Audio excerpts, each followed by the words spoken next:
Hello, good evening সবাইকে। আজকে রবিবার, তো আজকে আমি একটা স্পেশাল ডিশ বানিয়েছি। তোমরা দেখো আমার রেসিপিটা। এটা তোমরা ইউটিউবে বা অন্য কোথাও বইতে কোথাও পাবে না, এটা আমার মায়ের রেসিপি। তো আমি নিয়ে নিয়েছিলাম মাছের ডিম, ঠিক আছে। তো মাছের ডিম নিয়ে নিয়েছিলাম, তো মাছের ডিমের একটা রেসিপি করছি।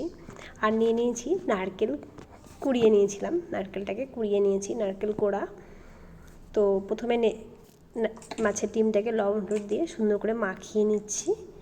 মাখিয়ে নিয়ে আর নিয়েছিলাম পেঁয়াজ কুচি, লঙ্কা কুচি, টমেটো কুচি, আর নারকেল কোড়া।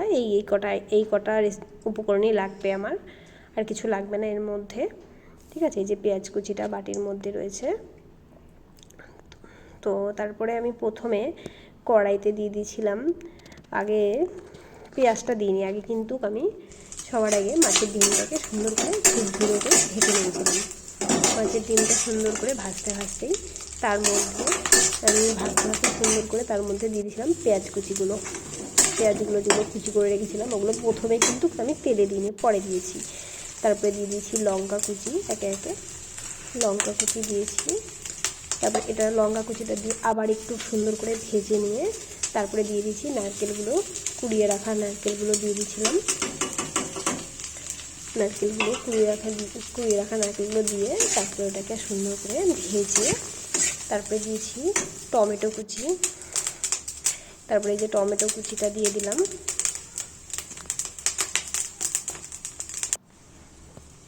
তারপরে দিলাম একটু আন্দাজ মতন সামান্য একটু জল দিয়ে তারপরে আমি একটু ঢেকে দিয়েছিলাম। লঙ্কার গুঁড়োর মধ্যে না দিলেও চলে, তো আমি একটু দিয়েছিলাম। তারপরে এই যে নিয়ে এসেছি ধনেপাতা, তারপরে একটুখানি ধনেপাতার মধ্যে, সব রান্নার মধ্যে একটু ধনেপাতা না দিলে হয় বলো।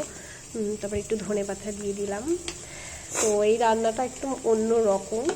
তোমরা এই রান্নাটা কখনো কোনো ইউটিউব চ্যানেলে, আমি ভালো করে বলতে পারি তোমরা কখনো ইউটিউব চ্যানেলে দেখোনি। এটা আমার মায়ের একটা রেসিপি, অনেক ভালো একটা রেসিপি। তোমরা এটা একদিন ট্রাই করে দেখতে পারো, মাছের ডিমকে নারকেল দিয়ে রান্না করে ভেজে দেখতে পারো। অনেক সুস্বাদু এবং অনেক মুখরোচক, অনেক ভালো একটা, মানে একটু স্বাদটা একটু অন্য রকমের।